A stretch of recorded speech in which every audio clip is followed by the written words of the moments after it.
በብሩኖ ፈርናንዴዝ እና በማንቸስተር ዩናይትድ መካከል ይደረጋል ተብሎ ታስቦ የነበረው ይሄ ኮንትራትን የማራዘም ጉዳይ ወይ ደግሞ ውል የማራዘም ጉዳይ እስካሁን ድረስ እውን አልሆነም፣ ወይ ደግሞ እስካሁን ድረስ የሆነ ቦታ ላይ አልደረሰም። ተስማምተዋል አልተባለም፣ ወይ ደግሞ ስምምነቱ ተቋርጧል፣ ከዚህ በኋላ ብሩኖ ፈርናንዴዝ ወደ ሌላ ክለብ ለመሄድ ይፈልጋል የሚሉም ግልጽ የሆኑ ነገሮች የሉም። ሶ በመሃል ላይ ነው ያለው።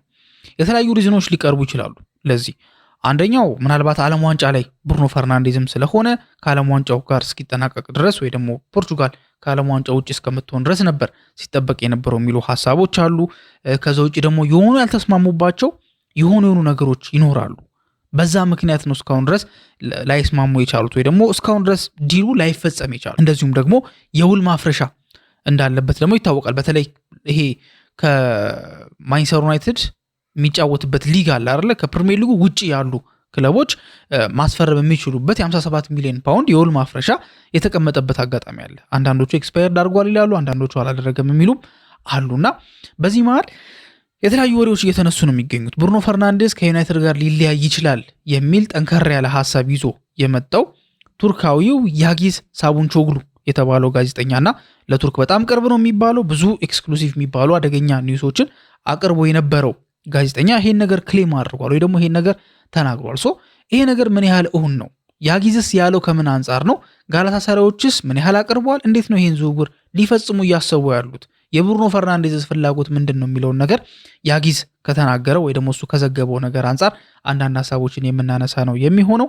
ሁለተኛው ርዕሳችን ደግሞ የሚሆነው ማንቸስተር ዩናይትድ በክንፍ በኩል ዋይድ ፕሌየር ለማምጣት ጥረት እያደረጉ እንደሆነ ይታወቃል። ከነዛም ተጫዋቾች መካከል ደግሞ አንደኛው እስማኤላ ሳር ነው። የክሪስታል ፓላሱ የ28 ዓመት ተጫዋች እስማኤላ ሳር የማንቸስተር ዩናይትድ ታርጌት ነው የሚል ዘገባ ፉት ሜርካቶ ይዞ ወጥቷል።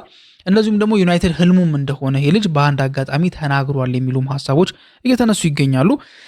አጠቃላይ ስለዚህ ዝውውር ያለው ሁኔታ ምን ይመስላል የሚለውን ነገር ሰፋ አድርገን ለመመልከት እንሞክራለን። ሶስተኛውና የመጨረሻው ርዕሳችን ደግሞ የሚሆነው አዲሱ የማንቸስተር ዩናይትድ ፈራሚ ሁሉንም ሰው አስደንግጧል።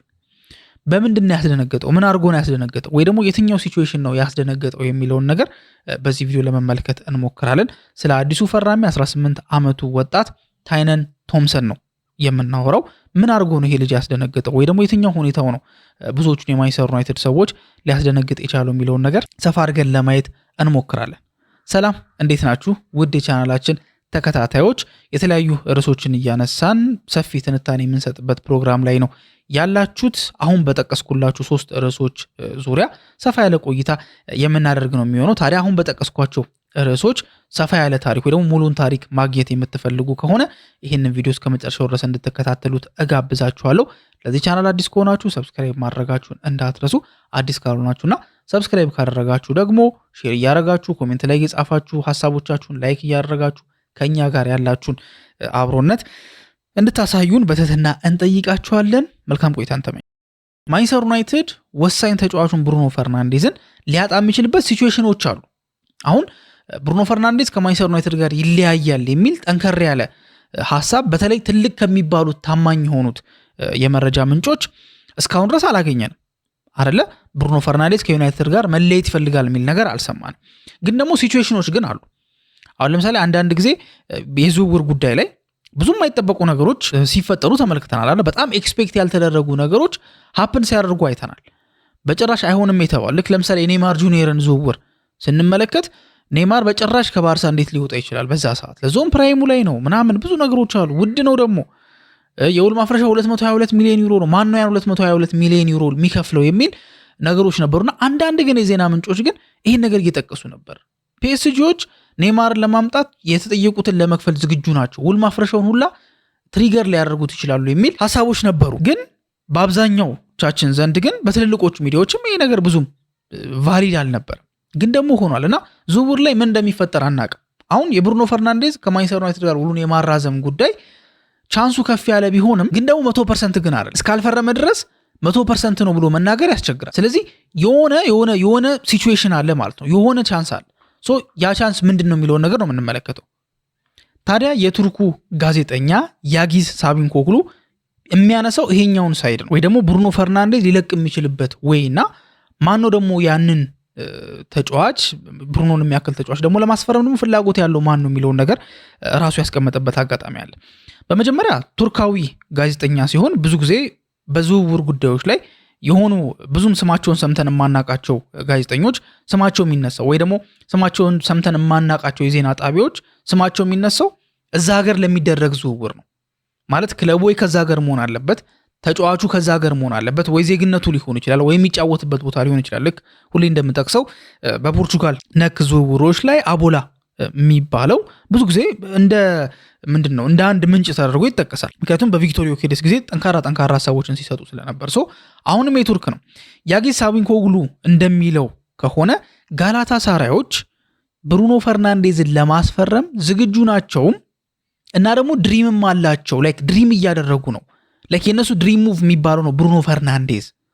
እስካሁንም ድረስ ተስፋ እየቆረጡ አይደለም የሚል ሀሳብ አንስቷል። ግን ደግሞ ትልቁ ነገር ግን ምንድነው ይሄንን ዝውውር ለመፈጸም የቱርኩ ክለብ ጋላታሳራይ ማንቸስተር ዩናይትድን እንደዚሁም ደግሞ ተጫዋቹን ራሱ ማሳመን መቻል አለበት። አክቹሊ ማንቸስተር ዩናይትድን አይደለም በዋናነት የሚያሳምነው። ማንቸስተር ዩናይትድን መሸጥ አይፈልግም፣ ግልጽ ነው። ግን ብሩኖ ፈርናንዴዝን ግን ካሳመነው፣ እሱን ካግባባው ግን ማንቸስተር ዩናይትድ መልቀቅ ባይፈልግም ግን ደግሞ ለመልቀቅ ሊገደድ ይችላል። ጋላታሳራዮች በተለያየ ቦታ ላይ ተጫዋቾችን ለማስፈረም እየሰሩ ነው። ጋላታሳራይ የሱፐር ሊግ አሸናፊ መሆናቸው ይታወቃል። ማለትም የቱርክ ሊግ ማለት ነውና በቻምፒየንስ ሊጉም ጠንካራ ተፎካካሪዎች ሆነው መጥተዋል። ተጫዋቾቻቸውንም ስትመለከቱ ልክ እንደነ ሌሮይ ሳኔ፣ ቪክቶር ኦሲሜሄን የመሳሰሉት ተጫዋቾችም አሉና ሌላም ቦታ ላይ እንደዚሁ ተጫዋቾችን እያመጡ ለማጠናከር ፍላጎት አላቸው። አቅም ያለው ደግሞ ክለብ እንደሆነ ይታወቃል። ማጠናከር ከሚፈልጓቸው ቦታዎች መካከል አንደኛው የ10 ቁጥር ቦታ ላይ ነው። ለዚህ 10 ቁጥር ቦታ ደግሞ ያጊዝ እንደሚለው ከሆነ ብሩኖ ፈርናንዴዝ የ31 ዓመቱ ፖርቹጋላዊው የማንቸስተር ዩናይትድ ወሳኝ ተጫዋች ራዳር ውስጥ ገብቷል። እሱ እንደሚለው ከሆነ ጋላታሳራዮች 10 ቁጥር ቦታ ላይ በትልቁ ኢንቨስት ለማድረግ ዝግጁ ናቸው፣ በትልቁ ዋጋ ለመክፈል ዝግጁ ናቸው። ለዛም ነው ወደ ብሩኖ ፈርናንዴዝ ማየት የጀመሩት ብሎ ተናግሯል። እንደምናስታውሰው ባለፈው ክረምት ላይ የክረምት የዝውውር መስኮት ላይ ማንቸስተር ዩናይትዶች ከሳውዲ ፕሮ ሊግ አልሂላል ወደ ማንቸስተር ዩናይትድ የዝውውር ጥያቄ አቅርቦ ነበር። በሰዓቱ ታዲያ የዝውውር ጥያቄ ሲያቀርብ ማንቸስተር ዩናይትዶች ብሩኖ ፈርናንዴዝ አይሸጥም አይደለም ያሏቸው፣ ብሩኖ ፈርናንዴዝን አታገኙትም አይደለም ያሏቸው። ብሩኖ ፍላጎቱ ከሆነ ብሩኖ መሄድ የሚፈልግ ከሆነ እኛ ለመሸጥ ዝግጁ ነን የሚል ሀሳብ ተነስቶ ነበር። ይሄ ነገር ደግሞ ምን ያህል እውነት እንደሆነ የምታረጋግጡት ብሩኖ ፈርናንዴዝ ሲዝኑ ከተጀመረ በኋላ ማለትም 2025-26 የውድድር ዘመን ከተጀመረ በኋላ አንድ ኢንተርቪው ሰጥቶ ነበር። በዛ ኢንተርቪው ላይ የተናገረው ምንድነው ማንቸስተር ዩናይትዶች በዛ ሰዓት ሊሸጡኝ መፈለጋቸው ጎርቶኝ ነበረ ብሎ ነበር የተናገረው። ባይጎዳው ነው የሚገርመው አይደል? እንደዛ ሁሉን ነገር እየሰጠ ያለ ተጫዋች ምናልባት ከፈርጉሰን በኋላ ከመጡ ተጫዋቾች ለማንቸስተር ዩናይትድ የሚመጥን እነ ጋሪ ኔቭል ራሱ ሳይቀሩ ምናልባት የኛ ቲም ውስጥ የነሱ በቃ ያ ሱፐር ቲም አለ አይደል? እዛ ሱፐር ቲም ውስጥ ሊካተት የሚችለው በተለይ ከፈርጉሰን በኋላ ከመጡት ተጫዋቾች መካከል ብቸኛው ብሩኖ ፈርናንዴዝ ነው ብሎ ነበር። እንደዚህ አይነት ጥረት የሚያደርገው ተጫዋች ሊሸጥ ጥያቄ በሚገርብበት ሰዓት ላይ ማንቸስተር ዩናይትድ በጭራሽ የማይሸጥ ነው አለማለታቸው ብሩኖን አስከፍቶት ነበር።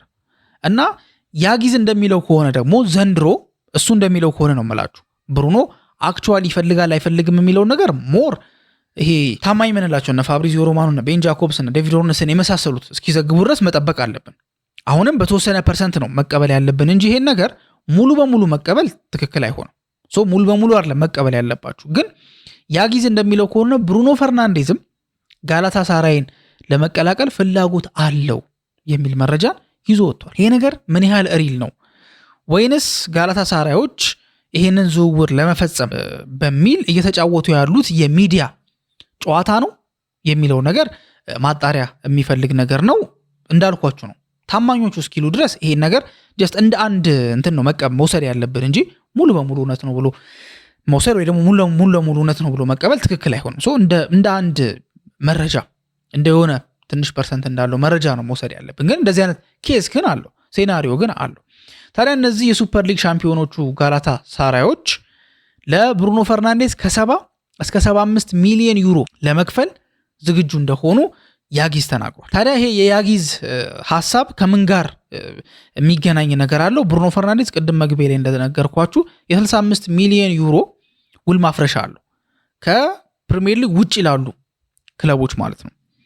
ሶ ጋላታሳራይ አሁን የውል ማፍረሻውን ለመክፈል አሁን አንዳንዶች እንደሚሉት ከሆነ ይሄ ነገር እስከ ጁላይ አጋማሽ ድረስ ነው፣ ከጁላይ አጋማሽ በኋላ አይሰራም የሚል መረጃዎችን አወጥተዋል። አሁን ደግሞ ጁላይ አጋማሽን ደግሞ አልፈን ጁላይ 20ዎች ውስጥ ነው ያለነው። ስለዚህ እስከዛ ድረስ ነው የሚሰራው የሚል ሐሳብ አለ። ሶ እንደዛም ሊሰራ ይችላል። ካልሆነም ግን ለኔጎሽዬሽን እንዲመቻቸውም 65 ነው ብሩኖ ውል ማፍረሻው። ስለዚህ እስከ 10 ሚሊዮን ዩሮ ድረስ ጨምረው ለብሩኖ ለማቅረብና ብሩኖን የግላቸው ለማድረግ ፍላጎት አላቸው ማለት ነው። ሶ ያጊዝ ያነሳው ሐሳብ ብሩኖ ፈርናንዴዝ እስካሁን ድረስ የኮንትራት ስምምነት ላይ አልደረሰም። ስላልደረሰ ሴናሪዎች ይኖራሉ ማለት ነው። ዋቲፍ ባይስማሙ ሲጀመርስ እስከዚህ ድረስስ የቆየው ለምንድን ነው? አሁን ሃሪ ማጓየር በጊዜ ነው አይደል የውል ማፍረሻው የውል ማራዘሚያው የተካሄደው፣ ውሉ የተራዘመው በጊዜ ነው የተጠናቀቀው። የብሩኖ ፈርናንዴዝን ግን እስከዚህ ድረስ ለምንድን ነው የተጎተተው? ብሩኖ ምናልባት እሺ ወርልድ ካፕ ላይ ስላለ ሊሆን ይችላል። ስለዚህ ከወርልድ ካፑ ላይ እስኪጨርስ ድረስ በቃ የሆነ ሌላ ሐሳብ እንዳያስብ ወይ ደግሞ ሙሉ በሙሉ ፎከስ እንዲያደርግ ነው የሚል ሐሳብ ሊነሳ ይችላል። ግን እንግዲህ ወደ አዲስ ክለብ አይደለም የሚሄደው አይደል ወይ ትልቅ ውሳኔ አይደለም የሚወስነው። ከማንቸስተር ዩናይትድ ጋር ለመቀጠል ለመቆየት ነው የኮንትራት ድርድር እየተደረገ የሚገኘው ወይ ደግሞ ድርድር ይደረጋል ተብሎ የታሰበው። ሶ ለምንድን ነው በዚህ ደረጃ ውስብስብ የተደረገው? ለምንድን ነው በዚህ ደረጃ በቃ የተካበደው ነገሩ? አሁን የኮንትራት ድርድር ቀላል ነው እያልኳችሁ አይደለም። ግን አንድ ክለብ ግን ኮንትራት ለማራዘም ሲፈልግ ኮንትራት ማራዘሚያውን ከሚይዙት ነገሮች መካከል ዋነኛው ነገር በተጫዋቹና በክለቡ መካከል ያለው ፍላጎት ሰፋ ያለ ሲሆን፣ ለምሳሌ ቪኒ ጁኒየር ከሪያል ማድሪድ ጋር ያለውን ኮንትራት እስካሁን ድረስ አላራዘመም አይደል? ለምንድን ነው የቆየው? በዚህ ደረጃ ኮንትራቱን ለማራዘም ለምንድን ነው የቆየው ከተባለ ቪኒ ጁኒየር የሚፈልገው ደሞዝና የሚፈልገው የደሞዝ መጠንና ማድሪዶች ደግሞ ለማቅረብ ፍላጎት ያላቸው የደሞዝ መጠን ይለያያል። በዚህ ምክንያት ነው እስካሁን ድረስ የኮንትራት ድርድሩ የሆነ ቦታ ላይ ተቀርቅሮ ያለው። ሶ ልዩነት ሲኖር ነው በብሩኖና በማንቸስተር ዩናይትድ መካከል ልዩነት ስለመኖር ስላለመኖሩ የተዘገበ ነገር የለም። በቪኒ ዙሪያ ግልጽ የሆነ ዘገባ ስላለ ነው። በብሩኖና በማንቸስተር ዩናይትድ መካከል ግን ግልጽ የሆነ ዘገባ የለም። ልዩነት ውስጥ ምን ያህል ነው ለመጥበብ በጣም የሚያስቸግር ነው ወይስ አይደለም የሚለው ነገር ራሱ የታወቀ ነገር የለም። ሶ ይሄ ነገር ስፔኩሌሽኖችን ማስነሳት ጀምሯል። ኦልሬዲ አሁን ያልኳቸው ነው። ያ ጊዜ ያነሳው ሐሳብ ብሩኖ ፈርናንዴዝ እና ማንቸስተር ዩናይትድ ኮንትራታቸው ላይ አለመስማማታቸውን ወይ ደግሞ ገና አለመስማማታቸውን በመከተል ነው ይሄን ሐሳብ ያነሳው። ትክክል ላይሆን ይችላል፣ ግን ደግሞ እውነት የመሆንም ደግሞ ቻንስ አለ። ሌሎች በተለይ የቱርክ ክለቦችና የአረብ ክለቦች ብሩኖን ለማስፈረም ፍላጎት እንዳላቸው ታማኞቹ ምንጮችም ተናግረዋል ከዚህ በፊት። ግን ደግሞ እንደዚህ ግን በገንዘብ ደረጃ ምናምን ዲቴል ግን ሲመጣ ግን ያ ጊዜ ነው የመጀመሪያው ብዬ አስባለሁ እንጂ እነ ስካይ ስፖርትም የዘገቡት ነገር ነው። ስለዚህ ምን ይፈጠራል የሚለውን ነገር አብረን የምንመለከት ነው የሚሆነው። ወደ ሁለተኛው ርዕሳችን ደግሞ በምንሄድበት ሰዓት ላይ ማንቸስተር ዩናይትድ በመስመር በኩል የሚጫወት ተጫዋች ማለትም ዋይድ ተጫዋች ዋይድ ዊንገር እየፈለገ እንደሆነ ይታወቃል። ለዛም ደግሞ የተለያዩ ተጫዋቾችን ቼክ እያደረገ ነው። የተለያዩ ተጫዋቾችን ጉዳይ እያጣራ ያለበትን መንገድ ነው እያየ የምንገኘው። ግን ደግሞ ይሄ ነገር ግን ምን ላይ ዲፔንድ ያደርጋል? ማርከስ ራሽፎርድ ይቀጥላል ወይስ ማርከስ ራሽፎርድ አይቀጥልም? ማርከስ ራሽፎርድ የማይቀጥል ከሆነ ይሄ ዋይድ ፕሌየር የመፈለጉ ዘመቻ ይቀጥላል። ማርከስ ራሽፎርድ የሚቀጥል ከሆነ ግን ማንቸስተር ዩናይትድ ለመስመር አጥቂዎች ዝውውር ያደርጋል ተብሎ አይጠበቅም። ሶ አልተረጋገጠም። ራሽፎርድ ትልቅ ክለብ አሁንም እስከመጣ ድረስ ለመዘዋወር ፈቃደኛ መሆኑን ፋብሪዚዮ ሮማኖ አረጋግጦታል። ሶ ፉት ሞርካቶ አገኘሁት በሚለው መረጃ መሰረት ማንቸስተር ዩናይትድ የክሪስታል ፓላሱን የ28 ዓመት ተጫዋች እስማኤላ ሳርን ለማስፈረም ፍላጎት እንዳላቸው፣ ፍላጎት ብቻ አይደለም ይሄ ምንድን ነው ቅድመ ዝግጅት እንዳደረጉ አፕሮችም እንዳደረጉ እንደቀረቡም ደግሞ መረጃው ያሳያል። ፉት መርካቶ የሚለው ማለት ነው። ባለፈው ሲዝን ላይ ይሄ የክንፍ ተጫዋች ለክሪስታል ፓላስ 48 ጨዋታዎችን ተጫውቶ በ45 ጨዋታዎች 21 ጎሎችን አስቆጥሯል። 2 አሲስቶችን ማስመዝገብም ችሏል። በ45 ጨዋታ 21 ጎልና 2 አሲስት ነው ያለው እና ክሪስታል ፓላሶች የዩኤፋ ኮንፈረንስ ሊግ አሸናፊ መሆናቸውን እናስታውሳለን። ለዛም ድላቸው ወሳኝ የሆነ ሚና የተጫወተ ተጫዋች እንደሆነ የሚታወቅ ነውና ጥሩ እንቅስቃሴ አለው ፓላስ በነበረበት ሰዓት ላይ። ሶ ፉት መርካቶ እንደሚለው ማንቸስተር ዩናይትዶች አፕሮች አድርገዋል ወይ ደግሞ ኮንታክት አድርገውታል። ተጫዋቹን ኮንታክት ያደርጉት ወይ ደግሞ ክለቡን ወይ ደግሞ ተጫዋቹንም ክለቡንም ከነ ኤጀንቶቹ ማለት ነው ኮንታክት ያደርጉት። የተረጋገጠ ነገር የለም ፉት መርካቶ እሱ ነገር ግልጽ አይደለም። ግን ደግሞ ማንቸስተር ዩናይትድ ግን ምንድነው ከፍላጎትም አልፎ ሙቭ አድርጓል ወይ ደግሞ ወደዛ ቀረብ ለማለት ሞክሯል፣ ጥያቄም ጠይቋል የሚል ሀሳብ ተነስቷል ማለት ነውና ፉት መርካቶች እንደሚሉት ከሆነ ይሄ የራሳቸው አፕዴት ነው፣ የራሳቸው የሆነ ኤክስክሉሲቭ የሆነ ዜናቸው እንደሆነ የጣሊያኑ ተነባቢ ጋዜጣ አስቀምጧል ማለት ነው። ግን ደግሞ ያሰመሩበት ነገር ግን ምንድነው? ይሄ 28 ዓመት እስማኤል አሳር የማንቸስተር ዩናይትድ የአታኪንግ ወይ ደግሞ የማጥቃቱ ምንድነው ኢላማዎች መካከል ይሄ ቶፕ ላይ ያለው ወይ ደግሞ ከላይ የተቀመጠው ወሳኝ ቦታ ላይ የተቀመጠው ተጫዋች ግን አይደለም የሚል መረጃን አስቀምጧል። ማንቸስተር ዩናይትድ የልጅ ይፈልገዋል፣ ግን ደግሞ ሲፈልጉት ግን ከታርጌቶቻቸው መካከል ጠቅላላ ከላይ የሚቀመጥ ተጫዋች ግን አይደለም የሚል ሐሳብ ነው የተነሳው። እንደዚሁም ደግሞ እስማኤል አሳር ምንም እንኳን የማንቸስተር ዩናይትድ ቶፕ ታርጌት ባይሆንም ግን ደግሞ ማንቸስተር ዩናይትድ መጫወት ግን ህልሙ እንደሆነ ተናግሯል የሚሉ መረጃዎችም ደግሞ ወጥተዋል በዚሁ ፉት መርካቶ ላይ ማለት ነው። ስለዚህ ይሄን ያህል ፍላጎት ያለው ተጫዋች ከሆነ ደግሞ እንደምናውቀው ኢኔዮሶች ለማስፈረም ከሚጠቀሙት ስትራቴጂ መካከል አንደኛው የተጫዋች ፍላጎት ነው። ተጫዋቹ ምን ያህል ማንቸስተር ዩናይትድን ይፈልጋል የሚለው ነገር በክለቡ እንዲሳካለትም እንዳይሳካለትም የሚያደርግ ወሳኝ ነገር ነው ብለው ስለሚያምኑ እንደዛ ብለው ስለሚያስቡ ይሄ ልጅ ዩናይትድ መግባት መፈለጉን አይተው የማንቸስተር ዩናይትድ ሰዎች ከልጁ ጋር ለመደራደር ልጁን ለማስፈረም ጠንከር ያለ ፍላጎት ሊያሳዩ ይችላሉ የሚል መረጃ ወጥቷል ማለት ነው። እንደዚሁም ደግሞ ፐርሰናል ተርም ላይ ምንድነው ችግር ይፈጠራል ወይም ደግሞ ያለመስማማት ይፈጠራል ተብሎ አይታሰብም። ታዲያ እስማኤል አሳር በወርልድ ካፕ እንደተሳተፈ ከሴኔጋል ጋር ወርልድ ካፕ ላይ እንደተሳተፈ የሚታወቅ ነገር ነው። ጎሎችን የሚያስቆጥረ ተጫዋች ነው። ታዲያ ወርልድ ካፕ የተጫወቱ ተጫዋቾች ደግሞ እንደምታውቁት በፊፋ ሕግ መሰረት አንድ ተጫዋች ከአንድ ሲዝን ወደ ሌላ ሲዝን ቢያንስ የ3 ሳምንት እረፍት እንደሚያስፈልገው ይደነግጋል። 3 ሳምንት እረፍት ያስፈልገዋል። ስለዚህ አሁን ላይ እረፍት አለው። እስማኤል አሳር እረፍት ላይ ነው የሚገኘው። ታዲያ ይሄን በእረፍት ሰዓት ለማሳለፍ የፈለገው የመዝናኛ ቦታዎች ላይ ከመሄድም ይልቅ አንድ መሄድ ይሄ ሁኔታ የልጁን ፐርሰናሊቲም ስለሚያሳይ ብዬ ነው። ወደ መዝናኛ ቦታዎች ላይ ከመሄድ ይልቅ ወደ ሴኔጋል መመለስን የመረጠው። ወደ ሴኔጋል በመመለስም አንዳንድ ስፖርቲንግ አክቲቪቲዎችና ይሄ ማህበረሰብ ተኮር የትምህርት ጉዳዮችን ለማስተካከል ይሄ ነገር ማለት ዶኔሽን ወይ ደግሞ እርዳታን እንትን ይላል ምንድነው ያካተተ ነው። እንደዚሁም ደግሞ ኮንሰርቶችን ያካተተ ነው። እንደዚሁም ደግሞ የቻሪቲ ማች ይሄ የበጎ አድራጎት ጨዋታ የሚባለው አለ አይደል? እሱን በማዌድ ዌድ ስታዲየም እንዳዘጋጀና እንደዚህ አይነት እንቅስቃሴዎች ላይ እያደረገ እንደሆነ እንደዚህ አይነት እንቅስቃሴዎች ላይ እየተሳተፈ እንደሆነ መረጃዎች ያሳያሉ። ይህንን መረጃ ደግሞ ይዞ የወጣው ኤፒኤስ የሚባለው የሴኔጋል ተነባቢ ጋዜጣ ነውና የክሪስታል ፓላሱ አጥቂ አሁን ላይ እያሳለፈ ያለው የረፍት ሰዓቱን እያሳለፈ የሚገኘው እነዚህ አይነት አክቲቪቲዎችን በማድረግ ነው። ታዲያ ተጫዋቾች እንደዚህ አይነት አክቲቪቲዎች ላይ በሚሳተፉበት ሰዓት ላይ አንደኛ ከሜዳ ውጭ ያላቸውን ህይወትም ትረዱበታላችሁ። ለምሳሌ ሳዲዮ ማኔ በጣም የሚወደደው እንደዚሁም ደግሞ በጣም አመለሸጋ የሚባል ተጫዋች ነው አይደለ? ከሜዳ ውጭ ያለውንም ህይወት ስትመለከቱት ከዛ ጋር የተያዘ ነው። ቻሪቲዎች ላይ የሚሳተፍ ነው። ለማህበረሰቡ መልሶ በመስጠት የሚያምን ነው። ብቻ በጣም አስደናቂ የሚባል ማንነት ያለው ተጫዋች ነው። የሚገለጸው ደግሞ በእንደዚህ አይነት ጊዜ ነው። ላይክ እረፍት በሚያገኙበት ሰዓት ላይ የሚወስኗቸው ውሳኔዎች፣ የሚያደርጓቸው ነገሮች ስለ ተጫዋቾቹ ይነግረናል። ሶ ከፐርሰናሊቲም አንጻር ይሄ ልጅ የሚፈለግበት የራሱ የሆነ ሴግመንት አለው ማለት ነው። እንደዚሁም ደግሞ ከ2 ቀናት በፊት ደግሞ ጆርስ ኤሴን የሚባለው ጋዜጣ ደግሞ በትዊተራቸው ላይ ወይ ደግሞ በአሁኑ ኤክስ በቀድሞ ትዊተር ላይ እንዳስቀመጡት ከሆነ ሌላ ቦታ ላይ አልተሰማም፣ ግን ደግሞ በቅርብ ርቀት የሚከታተሉት ናቸው ተብሎ የታሰቡት ጋዜጣ ናቸው እና እነዚህም ጋዜጦች ማንቸስተር ዩናይትድ መጫወት የልጁ ህልም እንደሆነ የነገራቸውን ጽሁፍ አካተው ነበር።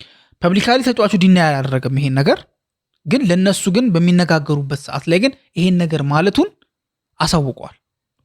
ኤፒኤስ ደግሞ ቅድም ያልኳችሁ ሴኔጋል ላይ የሚነበበውና ቅርበት አለው ተብሎ የሚታሰበው ጋዜጣ እስማኤል አሳርን ጠይቆታል። ወደ ማንቸስተር ዩናይትድ ስለሚደረገው ሙቭ ምን ያህል ፖሲብል ነው የሚለውን ነገር ጠይቆታል። በሚጠይቁት ሰዓት ላይ ምንድን ያለው መሰላችሁ? በጣም የተጠና ስርዓት ያለው መልስ ነው የመለሰው። አሁን ዩናይትድ መጫወት ህልሜ ነው ምናምን አላለም። ምክንያቱም አሁን ላይ ሊዘዋወር ያለ ተጫዋች ነው። ሊቨርፑሎችም ይፈልጉታል ይሄ ልጅ፣ ዩናይትድም ይፈልጓል፣ ሌሎችም ክለቦች ይፈልጉታል። ስለዚህ መንገዶችን መዝጋት የለበትም። ብልጥ የሆነ መልስ ነው መመለስ ያለበት። ምን ብሎ ነው የመለሰው መሰላችሁ? አሁን ላይ ከክሪስታል ፓላስ ጋር የ3 ዓመት ኮንትራት ይቀረኛል ወይም 3 ዓመት ኮንትራት አለኝ። ስለዚህ ወሳኞቹ አካላት ክሪስታል ፓላሶች ናቸው።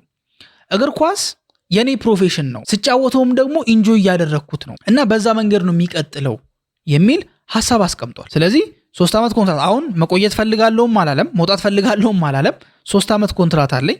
ሶ ክሪስታል ፓላስ ከተስማማ ለመውጣት ፍላጎት አለኝ ነው ሌላው ሐሳብ። ሳር ከ2 ዓመት በፊት ቻምፒየንስ ሊግ ለመጫወት በጣም ፍላጎት እንዳለው የቻምፒየንስ ሊግ ፉትቦልን እንደሚፈልግ ተናግሮ ነበር በተደጋጋሚ ማለት ነው። እና የቅርብ የሚባሉ ሰዎችም ደግሞ ይሄ ፍላጎቱ አሁንም ድረስ እንዳለ ይዘግባሉ።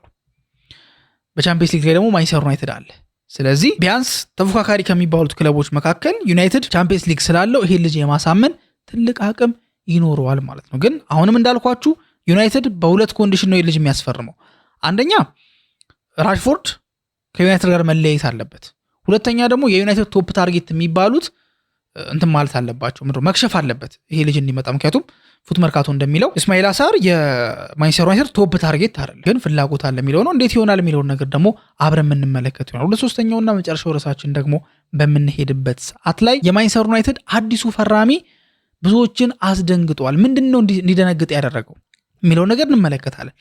ማንቸስተር ዩናይትድ እንግዲህ አዲሱን ተጫዋች እንግዲህ ከቶተንሃም ያስፈረመው ታይነን ቶምሰን የተባለው ተጫዋች 18 ዓመቱ ነው። ወደ ሲኒየር ስኳዱ ለመቀላቀል ጊዜም አልፈጀበትም። እንደምታውቁት ማንቸስተር ዩናይትድ በዚህ ክረምት ላይ ጠንካራ የሆነ የዝውውር እንቅስቃሴ እያደረገ የማይክል ካሪከን ስኳድ ለማጠናከር እና ተፎካካሪ ሆኖ ለመቅረብ በክረምቱ የተለያዩ እንቅስቃሴዎችን እያደረጉ ነው። ታዲያ እንቅስቃሴዎቹ በሁለት ተከፍሎ ነው እየተደረገ ያለው። እስካሁን የተደረጉት ዝውውሮች በተለይ 3ቱ ትልልቅ ዝውውሮች የአንድሬ ሳንቶስ እንደዚሁም ደግሞ የዩሪ ቴሌማንስ እንደዚሁም ደግሞ የካርል ዳርሎ ዝውውር ከተመለከታችሁት ኢሚዲየት ኢምፓክት የሚያሳዩ ናቸው። ወይ ደግሞ እንደመጡ በቃ ስክት የሚሉ እንደመጡ ስራቸውን የሚሰሩ እንደመጡ የመጡበትን ነገር የሚያሳዩ ገና ይሄ የሚላመዱበት ጊዜ ምናምን የማይጠይቁ ማለት ነው። ለምን ፕሪሚየር ሊግ ፕሩቭን ናቸው። እድሜያቸውም ደግሞ በጣም ወጣት ከሚባል ያለፈ ነው። አሁን ለምሳሌ ዩሪ ቴሌማንስ 29 ዓመቱ ነው። ወዲያው ነው ኢምፓክት የሚፈጥረው። እነዚህ ተጫዋቾች አሉ። ግን ዩናይትድ ኢሚዲየት ኢምፓክት የሚፈጥሩ ተጫዋቾችን ብቻ ሳይሆን አሁን ላይ እያዘዋወረ የሚገኘው በዚህ ክረምት ለወደፊቱም ደግሞ ለክለብ ፕሮጀክት ደግሞ ይጠቅማሉ የሚሉ ዝውውሮችንም እየፈጸሙ ነው። ከነዛም መካከል ደግሞ ታይነን ቶምሰን አንደኛው ነው ማለት ነው። ኤሊት የሆነ ታለንት ያለው ተጫዋች ከሆነ ኢንቨስት ለማድረግ ኢኔዎሶች ዝግጁ ናቸው። እንደዚሁም ደግሞ ወደ ሲኒየር ኢንቫይሮንመንት ወደ ሲኒየር ስኳድም ደግሞ ለማምጣት ደግሞ ምንም ወደ ኋላ የሚሉት ነገር የለም። እስካሁንም ድረስ አሁን ይሄ የአካዳሚ አካሄዳቸው ማለት እንዳልኳችሁ ኢሚዲየት ኢምፓክት የሚፈጥሩ ተጫዋቾችን ማምጣት ይፈልጋሉ። ከዛ ደግሞ ባልተናነሰ መንገድ ደግሞ ዩናይትድ ላይ መጥተው በወጣትነታቸው መጥተው ከአካዳሚ ሊሆኑ ይችላል የሚመጡት ወይ ደግሞ ወደ አካዳሚ ሊመጡ ይችላሉ።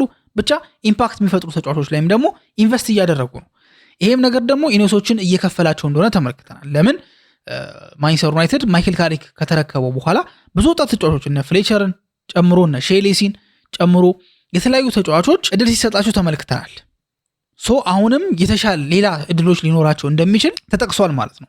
ታዲያ ከአካዳሚ ደግሞ ውጪ ደግሞ ከሌላ አካዳሚ ደግሞ አስፈርሞ ቀጥታ ወደ ዋናው ቡድን ደግሞ ለመቀላቀል ያሰበው የቅርቡ ተጫዋች ደግሞ የ18 ዓመቱ ታይነን ቶምሰን ከቶተንሃም ወደ ማንቸስተር ዩናይትድ ከተዘዋወረ ከ24 ሰዓት በኋላ የማንቸስተር ዩናይትድን ትሬኒንግ ተቀላቅሎ ፎቶችን ተመልክተናል። የማንቸስተር ዩናይትድ ኦፊሻል ኤክስ ወይም ደግሞ ትዊተር አካውንት ላይ ታይነን ቶምሰን ትሬኒንግ ሲያደርግ ተመልክተነዋል።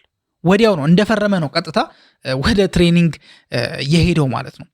የተዘዋወረው ሰኞ ዕለት እንደሆነ ይታወቃል። ከ24 ሰዓት በኋላ ቀጥታ ወደ ትሬኒንግ ነው የገባው። ታይነን ቶምሰን በቶተንሃም ከ18 ዓመት በታች እንደዚሁም ደግሞ ከ21 ዓመት በታች ቡድን ውስጥ አሪፍ የሚባል እንቅስቃሴን ያደረገ ወጣት ተጫዋች ነው። 13 ጎሎችና 6 አሲስቶችን በማስመዝገብም በጣም ብራይት ፊውቸር ያላቸው ወይ ደግሞ ከሚጠበቁ ወጣት ተጫዋቾች መካከል አንዱ እንዲሆን አድርጎታል። ይህ ልጅ የተወለደው ክሮይደን ነው፣ እንግሊዝ ውስጥ ክሮይደን ነው የተወለደው። ወደ ቶተንሃም አካዳሚ ከመቀላቀሉ በፊት መጀመሪያ የተቀላቀለው አካዳሚ ወይ ደግሞ እግር ኳስ መጫወት የጀመረበት ቦታ ላምቤዝ ታይገርስ የሚባል ቦታ ነበር። ከዛ በኋላ 12 ዓመት ሳይሞላው ወደ ቶተንሃም ተዘዋወረ። ከዛ በኋላ ከቶተንሃም ይሄ ከ12 ዓመት በታች ሌቭል ላይ ተሳትፎ ማደግ ጀመረ። አሁን በ18 ዓመቱ ነው ይሄ ልጅ ወደ ዩናይትድ ሊዘዋወር የቻለው እና በእንግሊዝ ውስጥ ከሚጠበቁ ተስፋ ከሚታይባቸው ተጫዋቾች መካከል የሚጠቀስ ነው። መሰመር ያለበት ደግሞ ይሄ ልጅ የሚጫወተው ዋይድ ዊንግ ላይ ነው። አሁን ዩናይትድ የሚፈልገው ዋይድ ዊንገር እንደሆነ ይታወቃል አይደል? ይህም ልጅ የሚጫወተው ዋይድ ዊንግ ላይ፣ ለዛም ነው ማንቸስተር ዩናይትዶች ያስፈረሙት ማለት ነው። ታዲያ ቀጥታ ይሄ ልጅ ቅድም እንዳልኳችሁ ነው ከ24 ሰዓት በኋላ ከፈረመ ከ24 ሰዓት በኋላ የማንቸስተር ዩናይትድን ትሬኒንግ ተቀላቅሏል። እሱ ግን አይደለም ሰዎችን ያስደነገጠው። ሰዎችን ያስገረመውና ያስደነገጠው ይሄ ልጅ እንደመጣ ቀጥታ የማይክል ካሪክ ዋናው ቡድን ውስጥ ነው የተካተተው።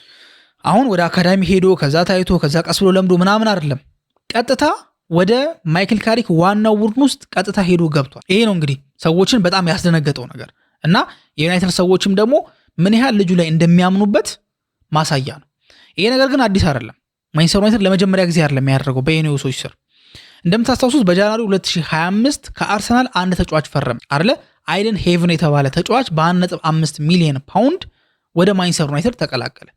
ይሄ ልጅ ታዲያ ወጣት ተጫዋች ስለነበረ ምናልባት ወደ አካዳሚ ይቀላቀል ይሆን የሚል ጥያቄዎች ነበሩ። ግን ቀጥታ ግን ወደ ዋናው ቲም ነው የተቀላቀለው። ይሄ ልጅ ዳይሬክትሊ ዋናው ቲም ነው የተቀላቀለው። ታዲያ ጥሩ እንቅስቃሴ ነበር ሲያደርግ የነበረው አይደለ? አጠቃላይም ወደ 24 ፈርስት ቲም ጨዋታዎችን አድርጓል። ይሄ ልጅ ጃንዋሪ 2025 ላይ ከተቀላቀለ በኋላ 24 ጨዋታዎችን እንግዲህ ወጣት ነው። ስለዚህ ይሄ ምን ያሳያል? ማንቸስተር ዩናይትዶች ልጁ ጥሩ አቅም እስካለው ድረስ እድሜው ሳይገድባቸው ቀጥታ ወደ ዋናው ቲም ለማሳደግ ዝግጁ እንደሆኑ ማሳያ ነው ብለን መናገር እንችላለን ማለት ነው። ስለዚህ አሁን ይሄ ልጅ እንደ አይደን ሄቨን ምንድን ነው ቀጥታ ወደ ዋናው ቲም ሄዶ ጥሩ ፐርፎርማንስ ያሳያል አያሳይም የሚለውን ነገር እርግጠኛ አይደለንም። ወደ ዋናው ቲም ይቀላቀላል? አዎ ይቀላቀላል። እቅዱ እንደዛ ነው። ማይክል ካሪክ ይሄ ልጅ ወደ ዋናው ቲም መቀላቀልና ከዋናው ቲም ተጫዋቾች ጋር ማጫወት፣ ማፎካከር፣ እዛ ቦታ ላይ ዴብዝን መፍጠር ነው ፍላጎቱ። ግን ብቃቱ ምን ድረስ ይሆናል? ተመልሶ ምናልባት ወደ አካዳሚ ተመልሶ ሪዴቨሎፕ ማድረግ አለበት የሚለው ነገር ላይ ይደርሳል ወይስ እንደገባ ስክት ብሎ ለቦታው ተፋልሞ ለቦታው ፋይት አድርጎ ቦታውን አስጠብቆ ሲዝኑን ይጨርሳል? ለማንቸስተር ዩናይትድ ወሳኝ ተጫዋች ይሆናል የሚለውን ነገር አብረን የምንመለከት ነው የሚሆነው።